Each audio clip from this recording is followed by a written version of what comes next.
Hello, welcome to Dreams of Wings and welcome to Shoreham Airport and welcome to the A2A Simulations P-51D Mustang Civ variant. Now, if you are a Microsoft Flight Simulator flyer, do stick around. This is relevant. This is P3D. But of course, A2A simulations are behind the new interior cockpit design of the Mustang that is going to be in the next Microsoft Flight Simulator update for the Reno Air Races. And this is their aircraft. This is actually what they do incredibly well. This is the Mustang. They also have a Spitfire. They have a P-40. They have a T6 in the Warbird family. They make flight simulators for the United States Air Force people. So these guys know what they're talking about. And hopefully one day what you're seeing here in P3D is going to be in Microsoft Flight Simulator. And then we are going to have the most amazing flight simulator. But in the meantime, I thought I'd take her for a quick flight. This is rough and ready. This is very much off the cuff. We'll take her for a quick flight up to Wycombe Air Park and you can get to see what she's about.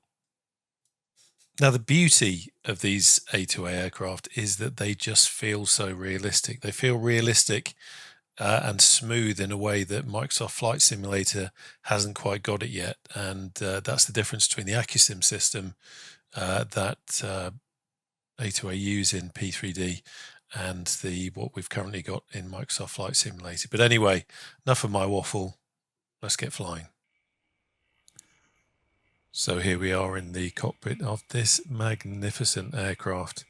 And as you can see, this is the Civ version, as I said. And this means that we've got some modern avionics down here. We have a slightly different panel over here for switches. A couple of other minor things. Up here we have a GPS. Now, this does come with a GPS. But I'm using the Flight 1 GTN 650 in here as well. Otherwise, a lot of the other bits and pieces are pretty similar. Obviously, it doesn't have weapons controls because we don't need them. So this is really very much a modern, well-maintained aircraft with some original pieces and some modern avionics, which is what makes it a great long distance cruiser. If you want to go somewhere using some modern avionics or a GPS, then this gives you your little rocket ship. So anyway, we want to get flying. Less waffle from me. It's been a while since I've done a proper flight in this, so this is by no means intended as a tutorial or me showing you how it's done or anything like that. This is very much, I just wanted to give you a flight in it, and some of you will have already seen it, some of you won't. So this is a very kind of off-the-cuff, laid-back flight. So yeah, we are going to head off up towards Wycombe Air Park. And in the first instance, I just want to show you a couple of quick things, actually. Again, if you know these aircraft, then you'll know all of this, but maybe you might be new to it. So first of all, we have our maintenance hangar. And because I've been a good boy, I've not broken anything yet in this. I don't really fly the Civ version very much, so since I had to reinstall this, we've only got 17.5 hours on the airframe. We've got 13.7 hours on the engine. And then if I want to check the engine, I can come over here. We can do a quick compression test. Everything's looking pretty good. If there were any issues here, if it was yellow, it would be cautionary. If it was red, it would mean it was broken, and by clicking on these spots, you can then fix these issues and fix these problems. Also, in this section here, you can really just have a look. Oh, it comes up here with your compression check results. You can just, in this section here, you just get an overall idea. It's telling you here, report general condition, good shape. So it's just giving you an overall view of what it's all about. Just cycling through the shift menus, we've then got a radio menu that we can use on shift 6 rather. Shift 5 gives us a VFR map. Also gives you some ability to add some extra bits and pieces in here on the map. Shift 4 is our payload and fuel manager. So we are going to we're going to add some fuel into the wing tanks. I'm not too worried about the fuselage tank. In the warbird version, or the mill version, of course, you'd be able to add things like drop tanks and that kind of thing to it. We can top up our oxygen coolant, after coolant, and engine oil and hydraulic fluid here as well. I've already done that, so we're sorted. We can change our fuel type. We can change our oil grade as well. So there's quite a lot you can do there. Shift F3 gives you a menu where you can quickly go in and change some things as opposed to click spots over here. And also you can do things like take the pilot out if you're, once you've landed, if you want to take some screenshots of the outside of the aircraft without the pilot sitting in, you can do that. You can do your wheel chocks. You can put the aircraft up on jacks to check the hydraulics. Should we do that? Let me show you what that is. So we pop it up on jacks.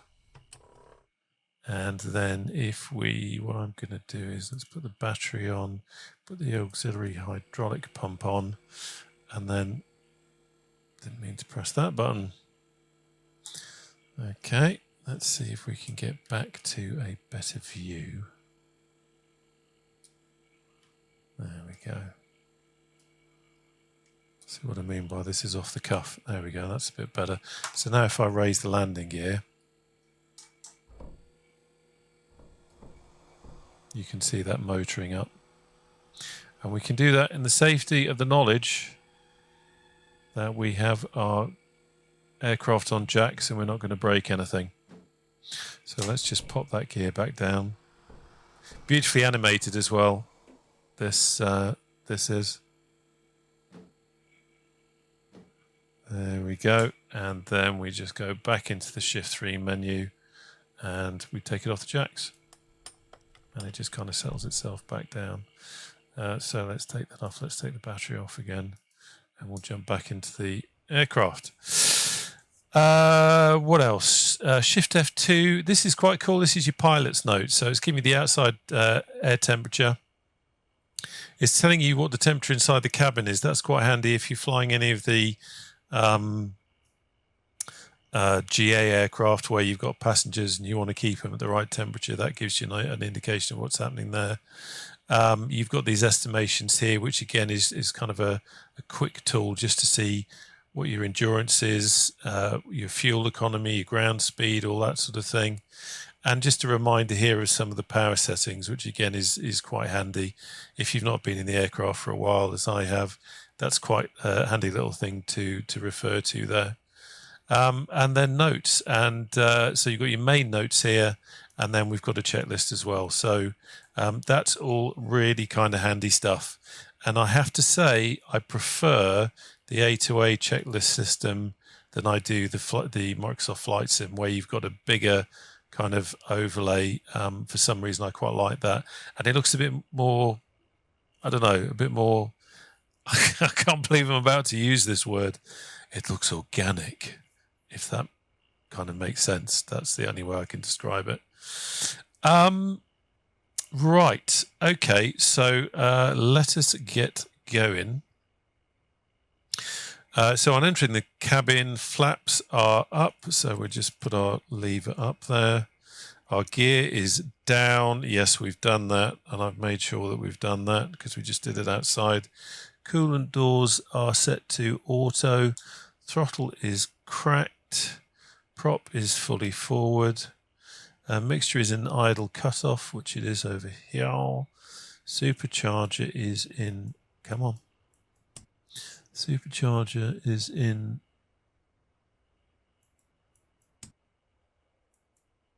come on. Get these click spots. That should be auto. Yeah, that's auto. Let's close the, there we go. Fuel cutoff is on. Fuel tank select. We will put it on the left tank, which strangely, I don't know if you can see. Let's see if I can just move this around a bit. Okay, ignore me. I was going to say something then. And to A2A pilots with the mill, that might make sense. You might know what I was about to say. It's not very interesting otherwise. Okay. Right, fuel tank select. Magneto switches are off, which they are. The wheel brakes are on, which let's just give that a quick test. There we go. Wheel brake is on. Oxygen check. Well, we're not going to be using that, but we just put the old thing on there. And we probably have to open the oxygen really, don't we? There we go. So the blinker is sort of working. I guess because we're not powered up. I don't know. Interesting. We'll have a look at that when we get going. Oxygen check. Check fuel. Check flying controls. So we will just remove the control lock. Have a quick look around. And everything is tickety-boo with that. Good. Just notice something there. The flap looks a wee bit down, but that's probably because we haven't got the hydraulics to pick it up all the way. But you see that slight change, that difference there. Once we start the engine and we get some hydraulic pressure, that will kick in. Okay, engine starting. Battery on. Generator on. Now we're going to come over here, put the fuel booster on. We're going to prime for 4 seconds because it's cold. 1, 2, 3, 4. We're going to engage the starter and then we're going to count for 6 blades and then put the mags on. What I'm also going to do is as soon as the engine fires, we'll put the mixture lever down here to run. So I'm going to do that without talking, but I'm just explaining to you ahead of the game kind of what we're doing with that. Okay, let's have starter on. 1, 2, 3, 4, 5, 6. And that's and everything's on. Okay, we started, so let's have a quick look down here and look at our oil pressure. Oil pressure's rising. The max we want it to go to is 150 when it's cold, and it's not done that, which is good. So now we just want to warm the engine. We want to keep it below 1000 or just touching 1000 RPM, and we need to warm it to 15 degrees. And if we have a quick look over here, at the moment our oil temperature is 17 degrees, so that's all pretty cool. Okay, and let's have a look. I think what we're going to do is we're going to taxi out, and then we can have a look at doing a quick run up. Just checking ahead there. What is our coolant temperature? That's cool. That wasn't very funny, was it? Okay, let's keep that rising. Well, I think once that gets to about 50, we can start motoring forward. Let's just let it warm up a little bit more. And while we're down here, we can just have a quick look around and make sure that everything is tickety-boo around here. Let's turn that off. We can have some nav lights on. Beacon. Really should have had the beacon on before we started. We can have the avionics on now. We're not going to be using radios. Just so that we've got some lights, I will switch those on.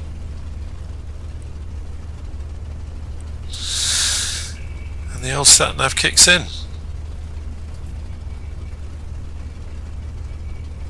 So let's quickly, while we're warming up, let's just check our, so we're already at 50, which is good. I mean, roughly what I'm going to do is I'm going to put in a direct to High Wycombe, but that isn't the route we're necessarily going to be taking. I'm not going to program the route into the GTN here. We're just going to do a very simple EGTB, but we're going to fly slightly west, and we're going to overfly Blackbushe and Midhurst, actually, the Midhurst VOR. So let's pop that back into place, and then Midhurst VOR should be 114. Looking down at the map here, 114.0. So let's just change that.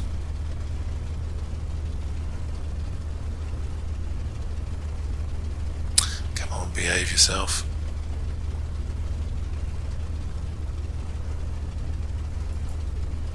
Change that over. There we go. We can see the needles changing there, so that's nice. And then once we get in the air, we can check our radial.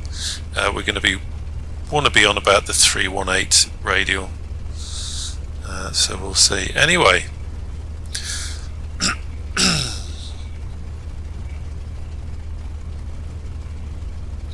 just have a quick look over at the map. Mouse has gone slightly berserk.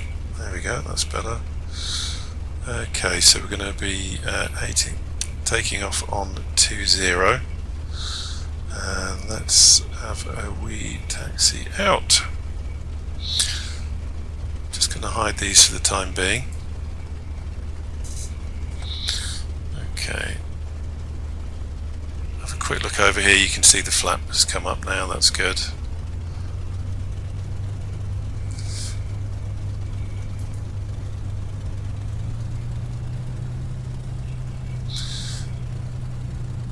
The thing that is very interesting in this is, of course, the ground handling is a lot more realistic than in Microsoft Flight Simulator. So what I'm doing here is just pushing the stick forward just so that the tail wheel is free castering, which enables us to move around a bit and do some tight turns, as I had to avoid that aircraft there. There's Arundel Castle just over there to the left of the nose. Quite an impressive Gothic looking building.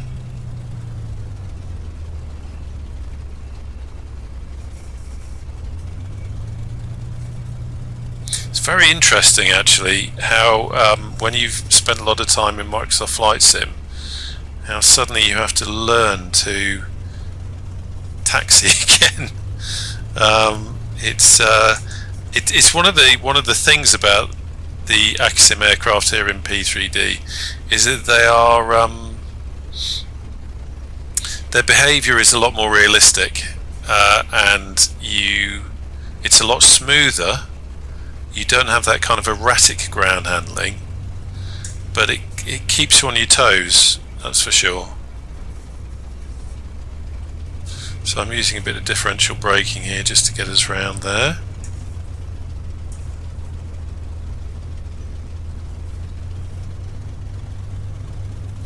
So where track IR comes in quite handy, because it enables us to have a good look around, see what we're doing.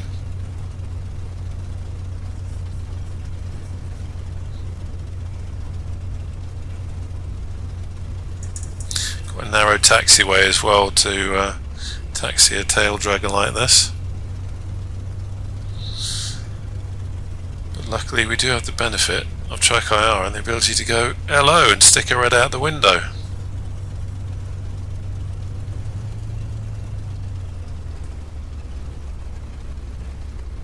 So what I'm going to do here is we haven't really got enough space to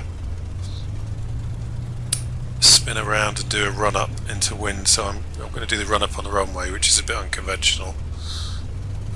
So apologies to Shoreham Airport.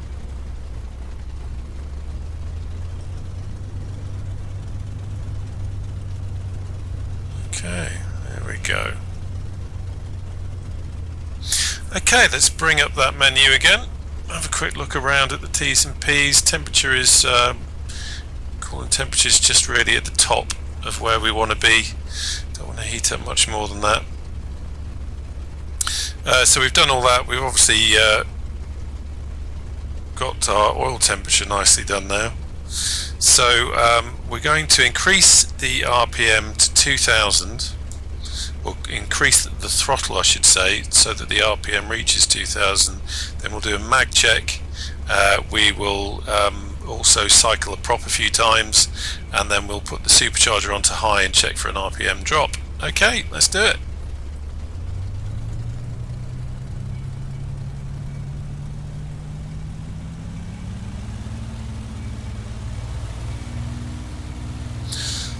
Okay, first of all, let's do the right.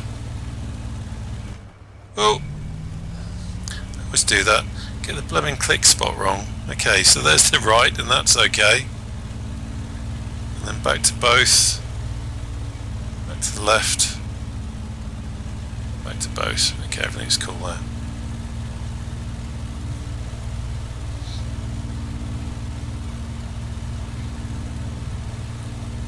Okay, let's do our mag check. First to right. Good. Back to both. To left. That's good. Now we cycle a prop. 1, 2,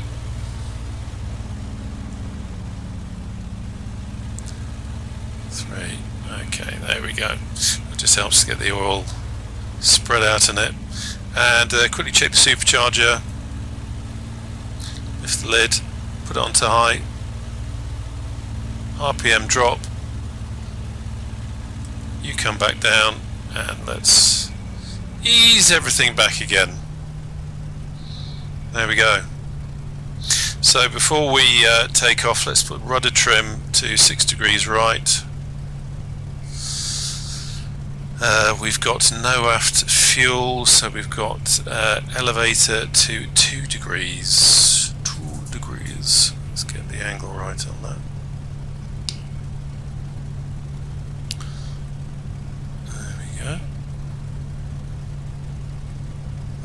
It's that way, isn't it? There we go. That's better. 2 degrees. Be there. Blah blah blah blah blah. Mixture is run. Prop is fully forward. Flaps are up.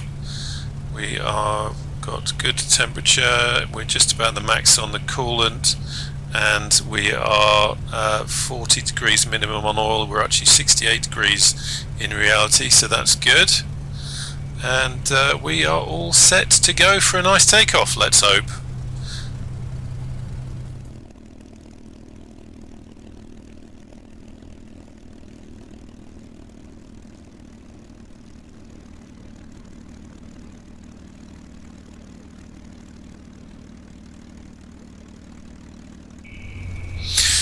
Rightio, first things first, let's have the strobes on. Should have done that before we took off. Naughty boy. Very silly, very silly thing to do. There we go.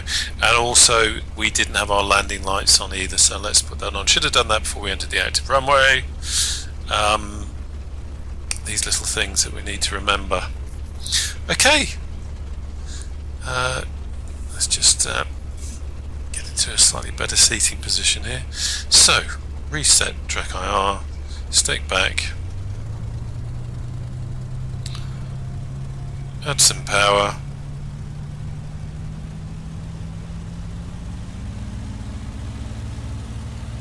and let's go.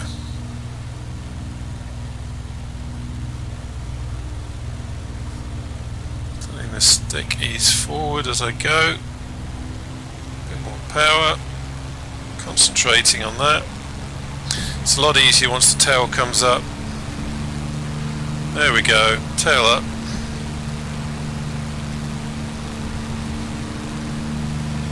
And gear up. Back on the throttle, back on the RPM. And we're airborne.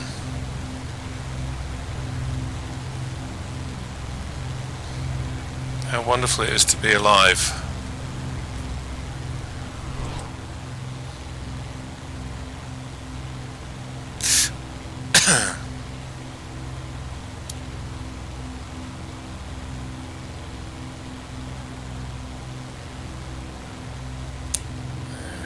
Let's come back a little bit more. There we have Shoreham down there.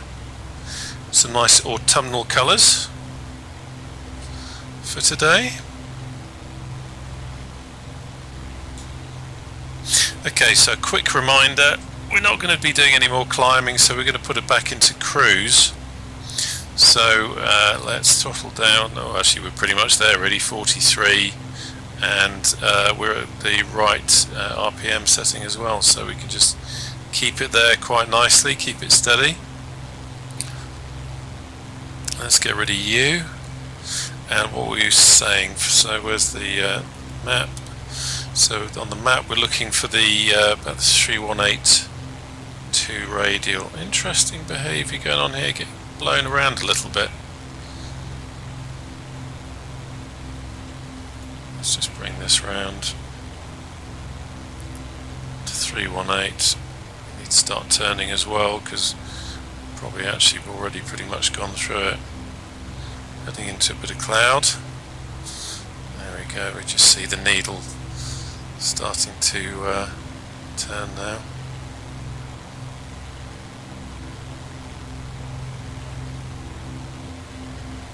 Quite gusty up here. Using Active Sky for the weather, but using the fair weather preset, because really the real world weather today is pretty grey and grotty, and I wanted to give you a better idea of of what the what the ground's going to look like, and also what the aircraft looks like in some decent light. I tend to find that P3D can be quite gloomy at times if the lighting isn't right, so really wanted to sort of show you the aircraft a bit more.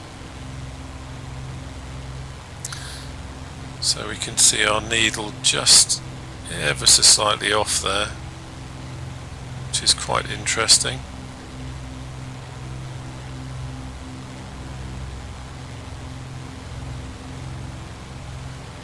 Now, what I was doing wrong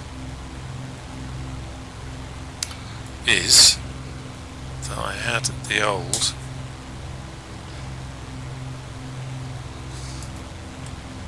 GPS in GPS nav mode. So the poor old indicator down here, the HSI, was showing the GPS, so we're actually way off course now for the 318 radial. So let's just give this a look. There we go. Now we're getting the proper to and from arrows. There we go. So now we're on the what?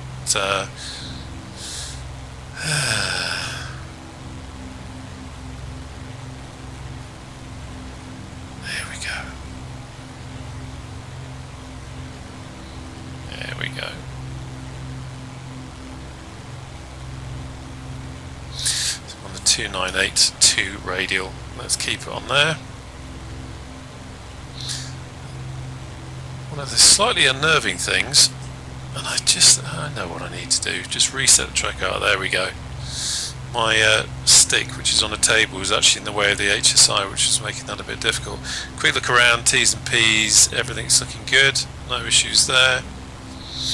We're a little bit high. Watching our needle switch around now as we get over it, and we're going to want to exit on the 334 from.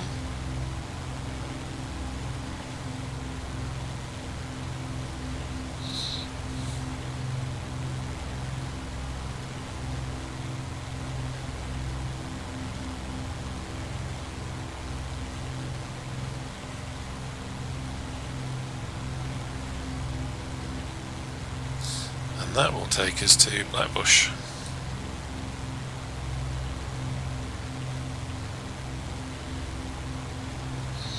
I know you already know how to do this. VOR, navigation. I'm just having a bit of a play in this aircraft because, as I say, it's not one I normally fly. We're going to lose a bit of height, get under this cloud so we can actually see the ground.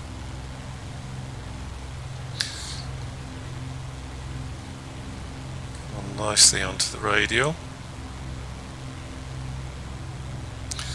Overshot it a little bit there, so we'll have to correct that. What's the speed?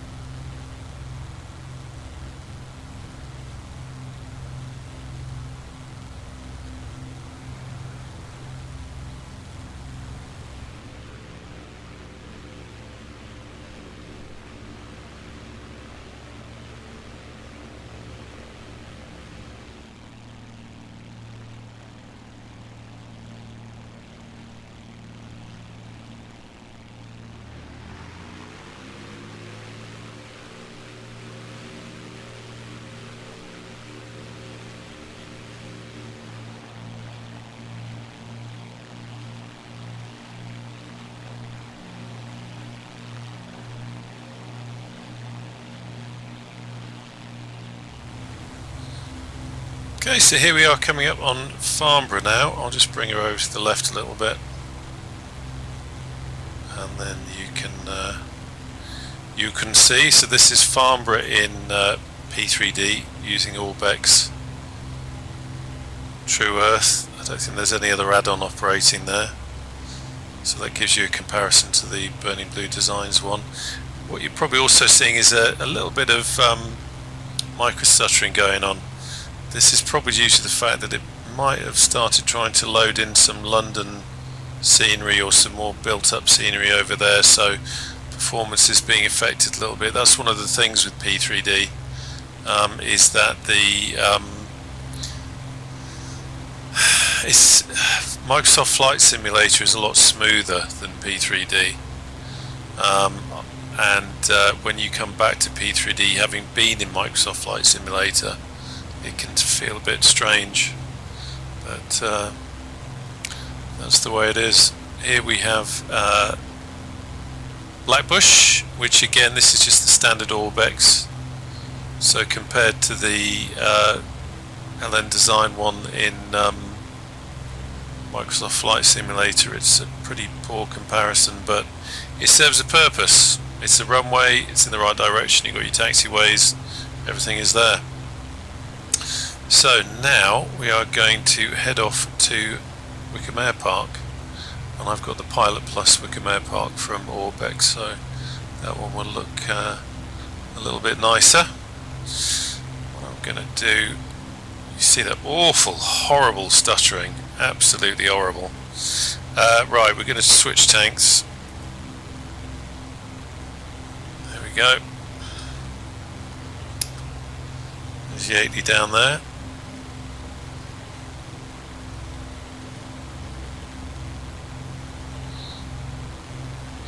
Whatever it was loading in, it's obviously loaded in because it's smoothing out a little bit now.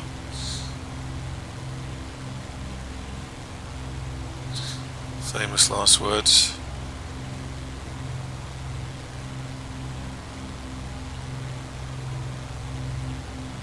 It's the frustrating thing about this, to be honest, is that the aircraft is absolutely beautiful. It's so... compared to Microsoft Flight Simulator, you can almost feel that it's an object passing through air. You can almost feel that there is air passing over the control surfaces. It has a more natural flight model than Microsoft Flight Simulator. It flies better. I just get a huge grin whenever I'm flying this, just because it feels so right and it's so damn realistic. But it's just such a shame that the P3D world has now just been really blown out of the water by Microsoft Flight Simulator. But I keep coming back to it. I still do a lot of warbird flying in P3D, really just because the aircraft are so accurate, and this is where you come to do some serious flying. So here we are coming in over Marlow now. Just going to pull the speed back a little bit.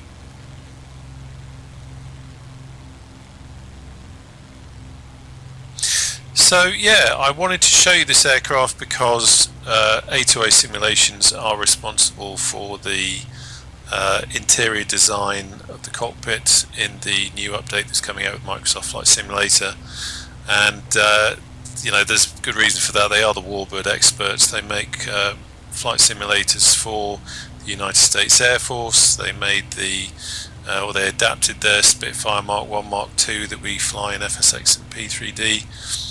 They adapted that for the Bulby Flight Academy into a Mark 9 to train people to fly Spitfires.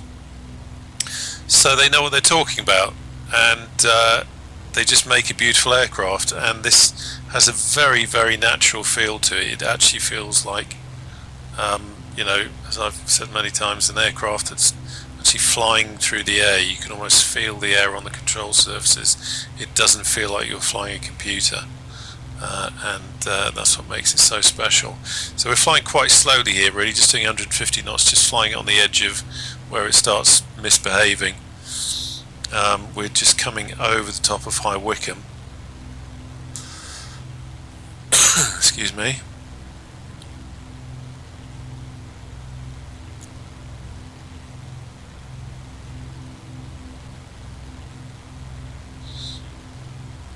Not really flying correct procedures for Booker, I'm sure. Or Wycombe Air Park. Goes by different names.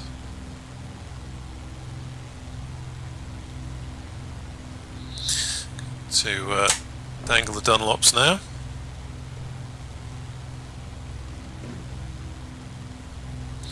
Keep an eye on that speed, have a bit of flap.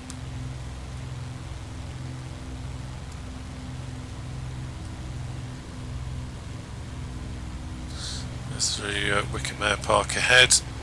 Not the easiest thing to spot.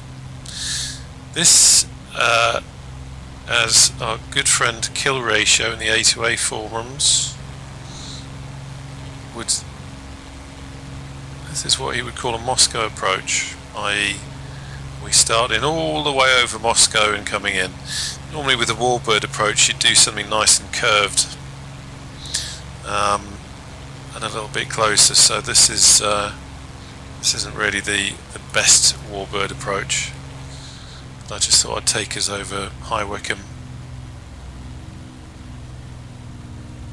Okay, I'm going to start trying to concentrate now. Quick look, everything's good. 3 greens.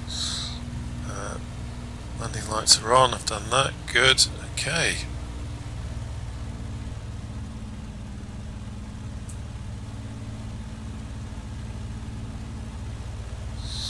This is why we do a curved approach, so that we can actually see the runway, because the nose gets in the way. So this is and on such a narrow runway this is far from ideal.